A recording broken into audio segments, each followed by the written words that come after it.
This is the Inner Life of Liberalism. I'm Jason Cannon, and today Aaron Ross Powell and I are talking with Christian Miller, a philosopher at Wake Forest University. Christian's new book is titled The Honesty Crisis, and we get to that crisis in the second half of the show.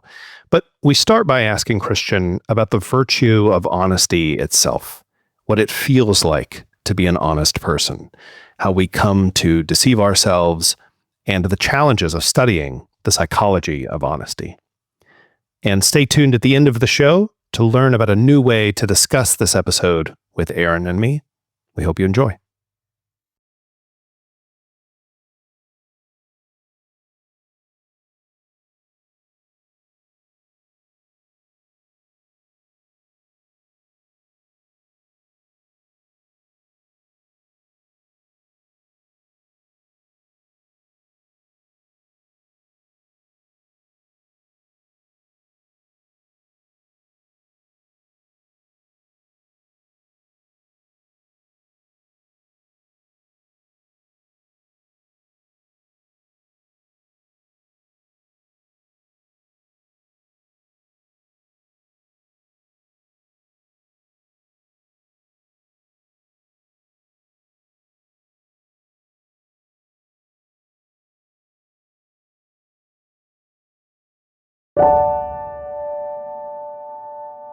Thank you for joining us on the show today, Christian.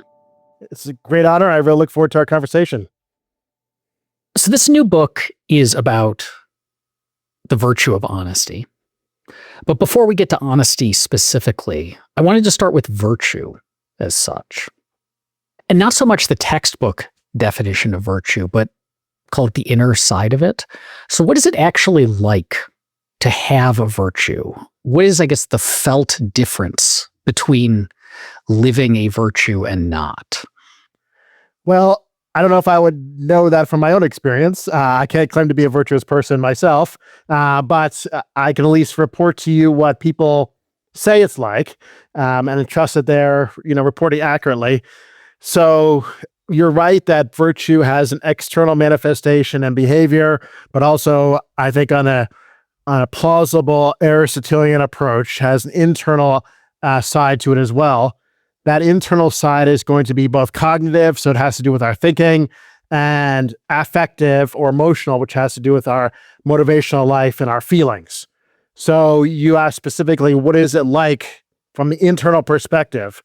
And one thing I think it's going to be like is that there's going to be a natural harmony and a lack of internal conflict or strife. So Aristotle would say that the continent person is someone who is doing the right thing, but has to overcome temptation in the opposite direction. Whereas the virtuous person is someone who does the right thing and is not tempted at all to go in the opposite direction. So their thinking aligns with their feeling, they harmonize together, and they naturally flow outward into virtuous action. So I think the thing that jumps out to me then to summarize would be a kind of automaticity, a flow, but in particular, one that is not marked by psychological disintegration or tension or conflict, but rather by psychological harmony. So what does that mean then for honesty specifically? Like, what does it feel like, or what is the internal experience of being an honest person? Because we know what the external is, tell the truth, or maybe tell what you believe to be the truth. But the internal experience of that could be very different. It could be like, God, I really want to lie, but like I'm going to get caught, and so I might as well tell the truth. Or it could be like, I will absolutely die if I tell a lie right now, or something in between. So what is it, as you are framing up honesty, what does that look like? Very interesting question. I want to first throw a little bit of a wrinkle into it, which is that while the behavioral side of honesty has to do with telling the truth, that's not all it has to do with. There are many other behaviors that are associated with honesty and dishonesty. For example, not cheating, not stealing, not BSing, not being a hypocrite, not deceiving yourself. So it's quite actually a multifaceted and a rich virtue on the behavioral side. But you want me to, I think, also importantly focus on the internal side of honesty.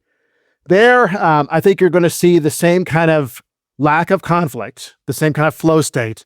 But let's hone in a little bit more on what that motivation looks like. So you were in particular noting there could be different kinds of motivation for telling the truth. So I like to classify them as broadly in 3 buckets or 3 camps. There's self-interested motivation, there's altruistic motivation, and there's dutiful motivation. So to expand on each of them a bit, self-interested motivation, so I might tell the truth because I want to advance in the company, or I don't want to get in trouble, or I don't want to get punished, or I want to alleviate feelings of guilt, or I want to get rewards in the afterlife. So it can take many different forms, but it all has to do ultimately with what benefits myself.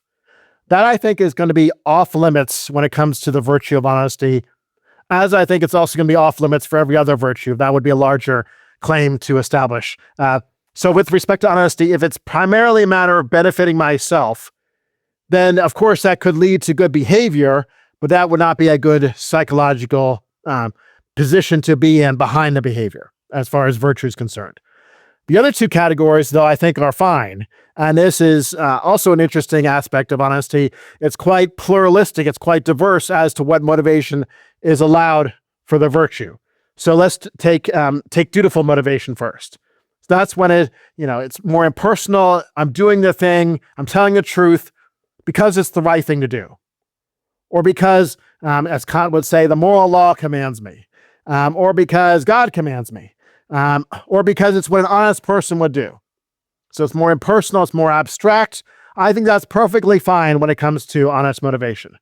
And then the last one, I'll wrap it up here, is altruistic motivation. So my focus is on benefiting the other person that I'm engaging with. So I tell the truth because I care about that other person. I don't want to hurt them. Or because I respect the other person. Or because I love the other person, because they're my friends. And so it's individualistic. It's not impersonal, abstract, but it's other-centered. It's not about benefiting myself. It's about benefiting doing what's good for them. So altruistic, dutiful, and egoistic. One of them, I think, is off the table. The other 2 are fine, and we don't have to narrow it down to anything more precise when it comes to the virtue of honesty. So the first chapter of your book is titled, "Honesty is a lot more interesting than you might think." Why is that? Well, because I wanted to sell copies of the book. No, I'm just to speak honest. It has a reputation, unfortunately, as being kind of simplistic and cut and dry, and there's not much to it. What is honesty is just telling the truth. We've already alluded to that, in fact. I really am being honest in saying that there's way more to this virtue than meets the eye initially. We've already expanded on the motivational side. That's quite rich, so I won't go over that again. But maybe let's expand a bit on the behavioral side. So one thing about honesty is that it's not just honesty in one particular situation. An honest person is honest in the courtroom, but they're also honest in the classroom, on the podcast interview, at the party, at home, at work. So it's across a diverse range of situations, stably over time. So it's not just on Tuesdays, which would be really weird, or 1 week out of the month, which would be really weird too. It's week in and week out, month in and month out. But here's I think the interesting part, most interesting part of the behavioral side. It's with respect to lots of kinds of behavior. So we've already noted it pertains to truth telling. The truth as you see it, not necessarily its truth as it really is. That's also interesting. You're an honest person to the extent to which you represent yourself in your communication to others accurately with respect to how you subjectively see the world, not necessarily how the world really is. So honesty behaviorally tracks subjective representations of reality, not necessarily how reality really is. Quick illustration, and I'll come back to the diversity of behavior. You can be an honest person and live 5,000 years ago when you thought the earth was flat. If someone asks you, what's the shape of the earth? You say, the earth is flat. You're being honest, even though you're objectively mistaken. So that's interesting, I think, also. But then to wrap it up, it's not just a matter of truth telling as you see the truth. It's also a matter of not misleading people. You mislead people when, for example, you say something that's true with the intention of trying to get them to draw a false conclusion from that. You package the truth in a careful way with the hope of manipulating your audience. That's off limits for honesty. It can also, it will not allow cheating either. Cheating behavior is off limits for honesty. Stealing behavior is off limits. Misleading, promising, and even promise breaking is off limits.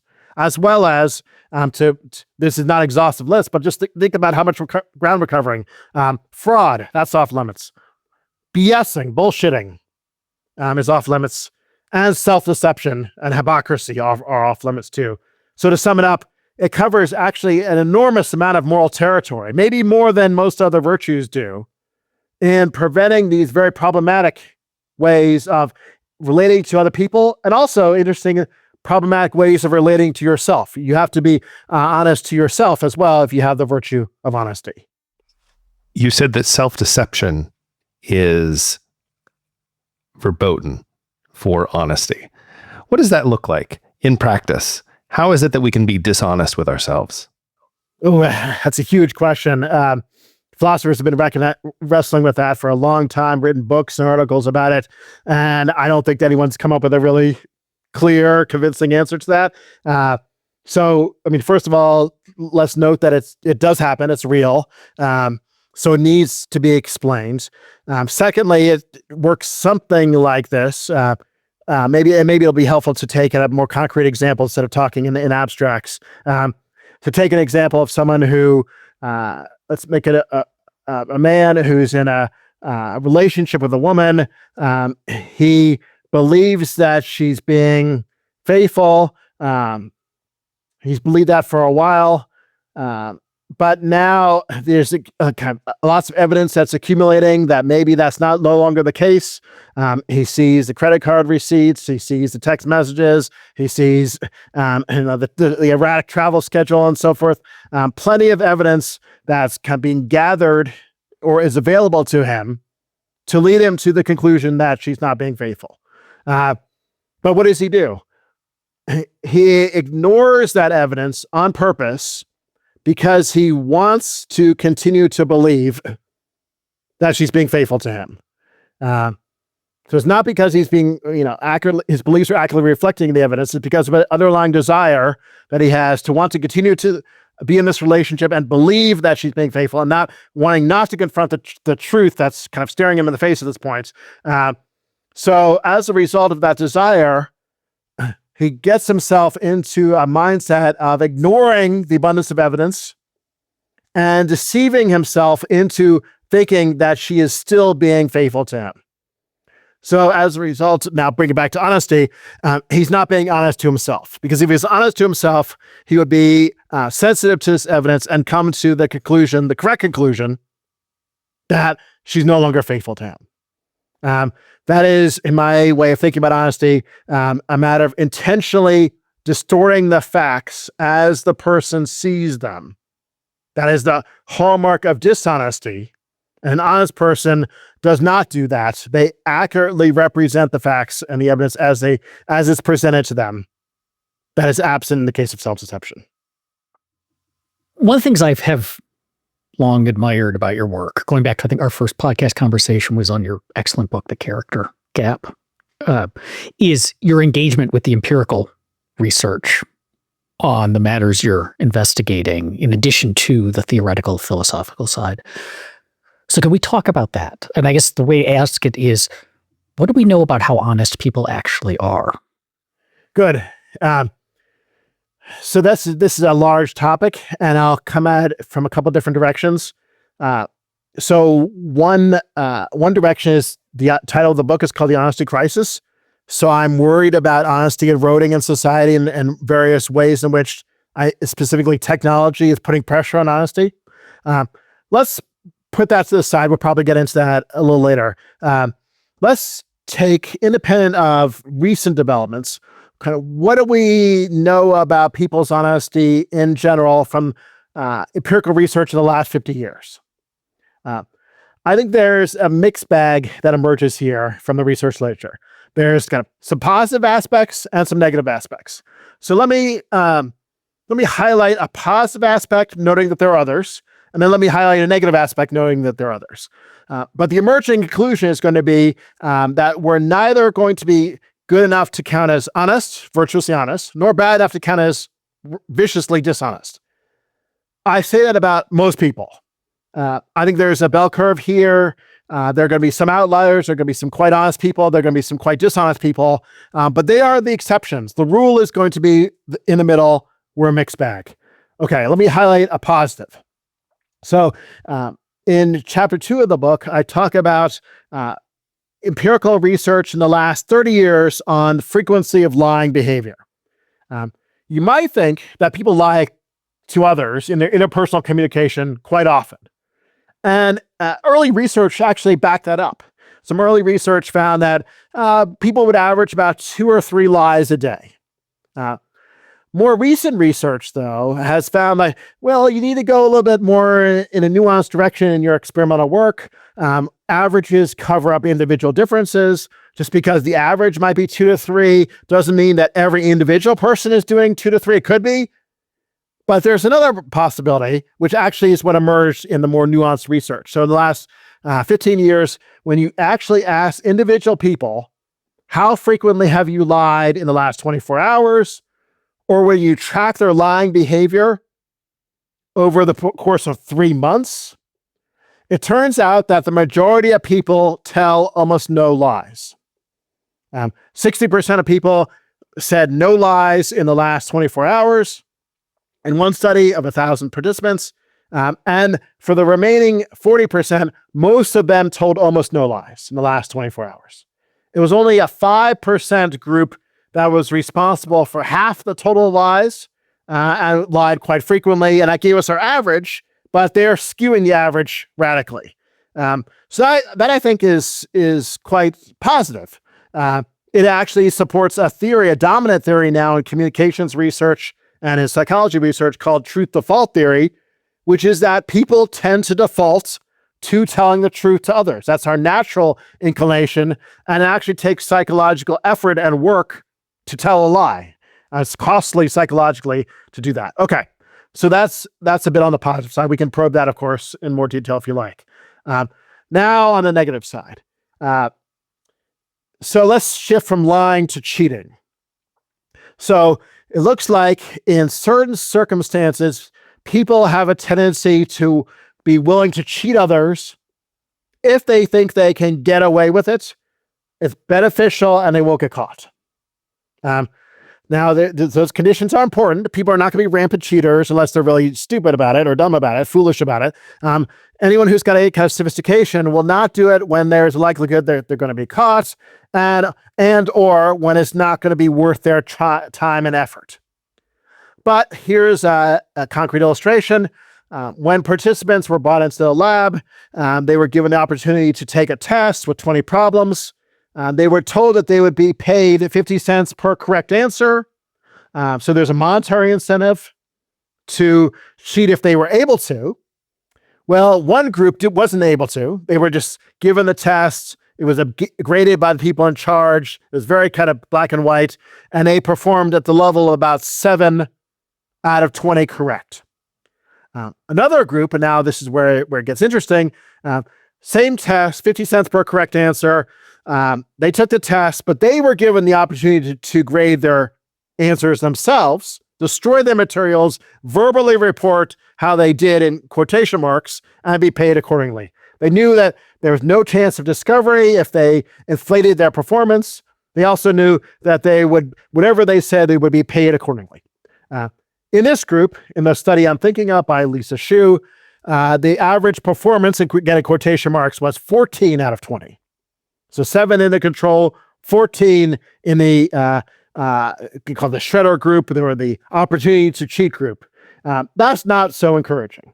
They didn't have to cheat, because I think it's clear that they did cheat. They didn't have to, they weren't forced to, but they took the opportunity when it was available to them to inflate their performance to get a better monetary payoff And I think that's not in line with the virtue of honesty. So, of course, much more to be said about both. None of these prove anything by themselves, but I think they're part of a richer experimental literature, which points in opposite tendencies, depending upon where you look, some positive tendencies, but also some negative tendencies. So those studies are playing with incentives. And it seems that a lot of what motivates people to be honest or dishonest gets created by the situations in which they find themselves. You've called this particular moment a moment of crisis for honesty. And my question is, what's changed?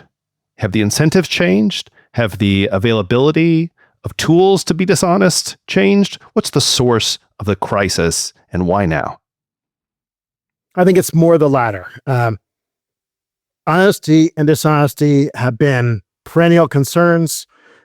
People have lied, stolen, and cheated from the beginning of whenever there were humans. That's nothing new. What's different, and what I'm trying to highlight in the book, is the availability of tools which facilitate dishonesty. The tools themselves are not inherently dishonest.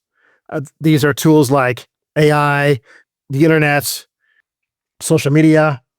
They're not inherently dishonest in any way, but they provide us with capacities to exhibit dishonesty and not get caught doing so that I think we've never had before. So maybe it would be helpful to give a quick illustration to make it less abstract. And then I'll note that in the book, it's called the honesty crisis, but it's really honest. I should have probably called it the honesty crises, because I'm pointing to different areas of society where I'm worried that two things are happening. Dishonesty is becoming easier than it ever was before. Easier, including easier to not get caught, and it's becoming more tempting than it was before. And I give 6 case studies of where this is happening, just to run through them real quickly, and then I'll dive into one of them to illustrate the point. Case studies involving AI student cheating, internet infidelity, deepfakes, sermon plagiarism, and more generally, issues having to do with religion, celebrity and dishonesty, and political misinformation. So all these areas, they may not be necessarily connected to each other. That's why it's probably better to call it honesty crises. A through line running throughout all these cases is an opportunity to exhibit honesty and dishonesty in ways that are easier than they were before and more tempting. Now let's make it a little bit more concrete and applicable here. Take the case of AI student cheating. I'm a professor at Wake Forest University. I have to confront this on a daily basis. Students have been cheating for a long time before there even was internet. We know the old-fashioned ways of doing this. Might be like bringing little note cards in your pockets or looking at your neighbor's test during an exam. When the internet came along, that ramped up cheating. That was actually, I would say, the first honesty crisis that we had to confront, because now students could go online and get material that they could easily cut and paste into their paper, or find answers to what they were working on at home for some kind of problem set. They could then report that as their own work without adequate citation, which would be plagiarism, and that's a form of dishonesty that was easier and more tempting than ever before. The one that, of course, we're all familiar with now is the next iteration of the honesty crisis here in education, which is AI student cheating. So even though the internet facilitated cheating in ways that made it easier than before, it still had some obstacles. For instance, it took some time to dig around and find what you were looking for. If you could find it, the professor could find it as well. And so it's easier, easier to get caught than it is now with AI. So there were still some limitations. With AI, you can give the prompt to whatever platform you're using. You could give all kinds of rules and specifications, and within 10 seconds, you can get a fully developed paper that is written in this style that you instruct the AI to write it in. That's probably better than what you would write yourself. Probably get a better grade. And is at least as of now, largely undetectable. At least undetectable to pass any kind of evidentiary bar for prosecution at your school.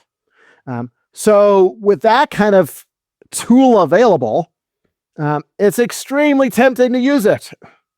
And it's extremely beneficial to use it. And it's unlikely going to get caught. That, I think, to me, has all the hallmarks of an honesty crisis. And that's just one of the ones we're facing today, along with the other 5 I talk about in the book. What does this look like then in the political arena? Because that's one way to talk about the story of the last however many years is this cascading crisis of dishonesty, often in what feels like very open and brazen ways. Like you just lie knowing you're lying and knowing that the other people know you're lying, but you just do it anyway, and there's never any consequence. Dishonesty seems to become a fundamental feature of our political landscape in a way that, politicians have always lied, but it feels substantively different now than it did 20 years ago or 50 years ago. Yep. I agree. I share that feeling with you. So I have a chapter on this. And what I want to do right up front in this chapter is to say it would be easy to talk about them, whoever they are, to target a few individuals, presidents, members of Congress, and so forth, and just go at them as far as documenting all their instances of cheating and lying and so forth. That to me was too easy of a project, also too polarizing of a project, because whoever I went after, the other supporters of that group would immediately turn on me and get angry and upset. But what I ultimately wanted to do instead of doing that was to shift it back to us. And think about our honesty, the readers who are not politicians, the readers who are not in prominent positions of office, and make sure that we appreciate some of the dangers that are lurking here in the political arena in our own lives. So how does that work? Well, the main thing I ended up focusing on was political misinformation. I don't think this is the only thing I could have focused on. I think there's plenty to do here. But this is one where the empirical evidence was pretty well developed and pretty extensively researched as far as how technology is enabling the increased dissemination of political misinformation at a scope that we haven't seen before. So to make this a little bit more concrete, take fake news, take some piece of fake news. For the most part, people are pretty good about accurately determining whether something is fake news or not, for the most part. And if they're in an accurate mindset, an accuracy mindset, they are resistant to sharing something they see as fake news. So those are positives. That's good news, and that's been backed up in the experimental literature. However, what comes along with social media is that it tends to shift us into a different mindset, a social media mindset, where we care less about accuracy and we care more about things like celebration, followers, likes, validation, advancing our cause, signaling that we're members of a certain group, punishing out-group members. And so a social media mindset will facilitate the dissemination of political misinformation.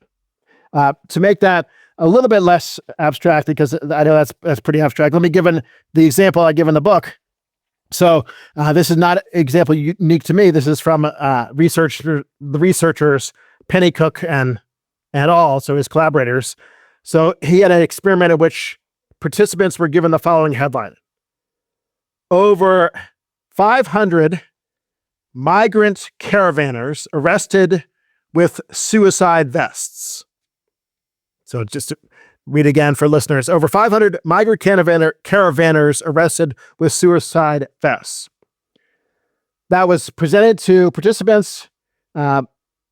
Republicans rated the accuracy of that at 15%. So only 15% of Republicans thought that was accurate.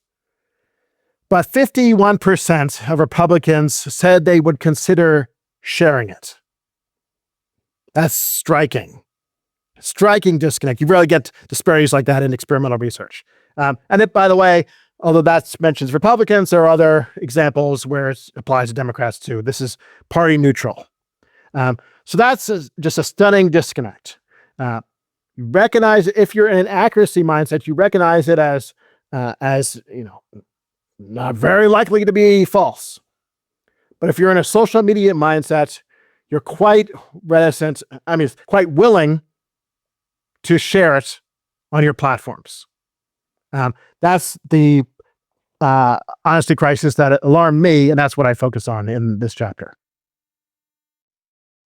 I'd like to close by asking you to just reflect on some of the interventions that we can make to improve the conditions of this crisis, or these crises, as you've called them. And I'd like to ask you to think along a few different dimensions. So to connect up to the virtue part of the first portion of the conversation, what can we do individually to be better about thinking about our complicity or our participation in some of these dishonest activities?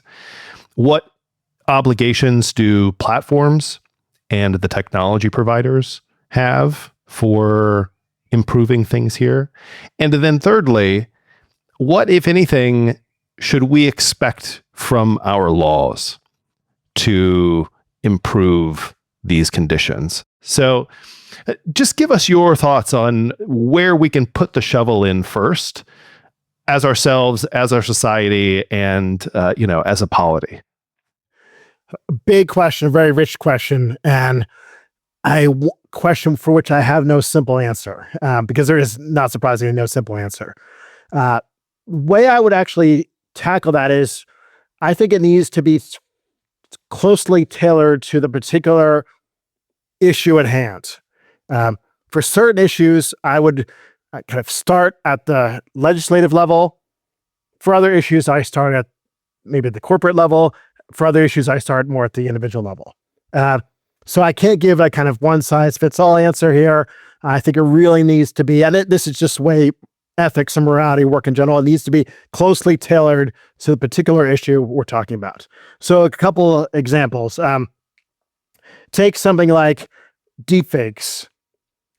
One of the honesty crises I'm quite concerned about is the kind of explosion of deepfake audio and video, in particular, non-consensual pornographic deepfake video and audio, but not just that. For something like that, which I won't go into in detail here, but just to use it as an illustration, for something like that, I would start at the legislative level. I think there's a compelling case to be made that there should be legislative prohibitions against the making and sharing of this kind of content. And indeed, recently there have been some movements in this direction, including an act passed by Congress last summer in the US. So it needs to, things like non-consensual pornographic deepfake videos need to have punitive consequences attached to them at the societal level. That's where we should start.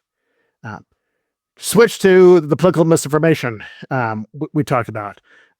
There, I would want to start, not end, at the level of the corporations and social media platforms. Because I think there's some, I don't know if I would say an obligation, legal or otherwise, but certainly some good things that could be implemented that would be quite helpful in combating this tendency. Whether that's, requiring fact checking for some of these posts, whether it's giving accuracy prompts to people who use these platforms to get them into an accuracy mindset. This has actually been now tested experimentally as being quite effective in pushing back against the spreading of political misinformation. Whether there needs to be source prompts as well, flagging this is a unreliable source, or this source in the past has been known to have questionable refutability.